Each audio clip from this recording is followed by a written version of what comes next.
Hey guys, Andrew here for Footloose Boots, and today I'm going to be comparing two boots. The Nike Vapor 1 remake and the Zoom Vapor 15 SE.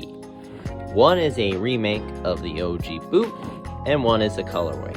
We're going to discuss the benefits and drawbacks to each boot, as well as discuss what Nike gave you in terms of feature.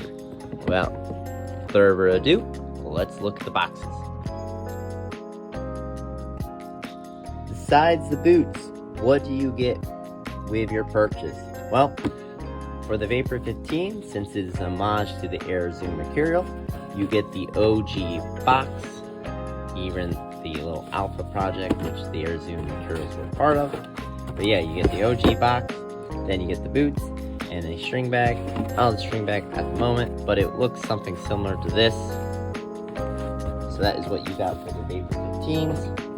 For your Vapor 1 remakes, you get the boots, obviously, and a string bag with that OG Vapor 1 design, that logo. Again, just a standard string bag, but again, something you would have in the OGs as well. Now let's go back to the boots.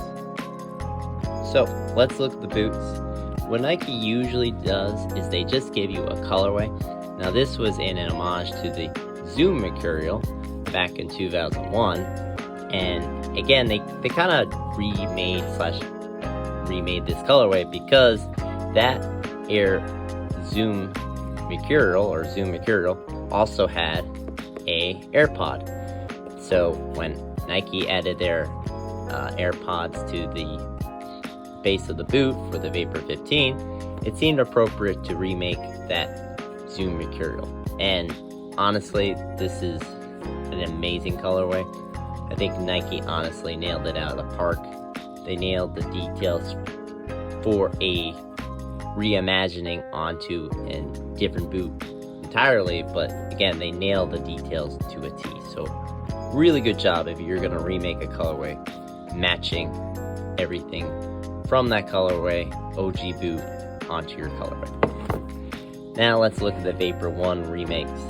So what they did was they didn't take the OG Nike skin, but what they did was take Fly Touch Plus, but it doesn't feel like the Nike Tiempo 10s. They feel like a very soft synthetic. It is actually a pretty nice synthetic.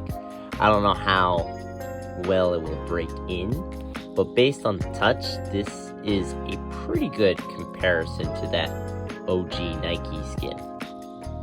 But, so they give you that reimagined upper, and then they put it on their current sole plate. Now again, the Vapor 1 did not have any AirPods in the boot. These do. So, if you're not used to that, it's something you're going to have to get used to. Now there's been talk about the heels with this boot. It's chunky, like the original heel was very sleek, narrow, like that. And it is looking chunky, but it's not really any more chunky than the current Vapors are.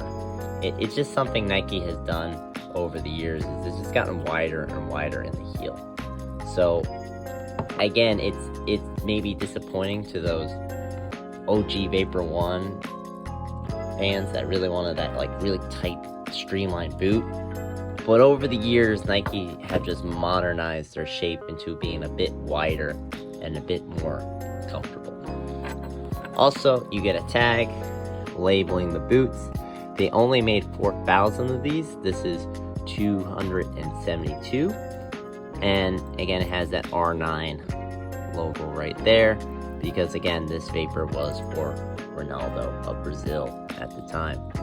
So yeah, pretty cool on how they nailed the details. Now, as for how they fit, they're still very tight. Even though Nike has gotten wider over the years, this is still very tight for the most boots on the market. It will feel tight. Now, I think it will stretch out a little bit once you break in the material a little bit.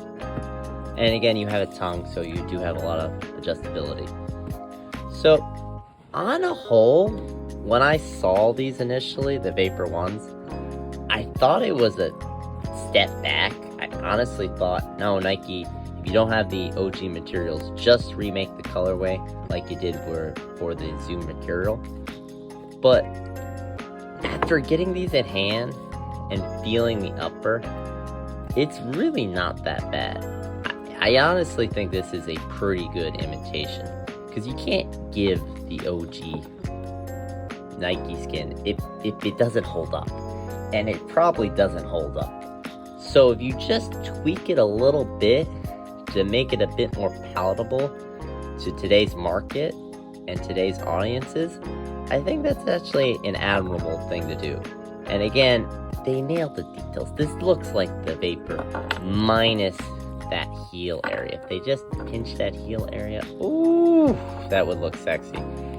But in terms of a wearable Vapor 1, I think they did a decent enough job. So, applause to Nike for remaking probably their most historic boot, considering now we have 16 generations of Vapor later, and it is still the best-selling boot on the market. It is impressive that they are able to bring us back the OG. So, I've been Andrew from Footloose Boots, signing out.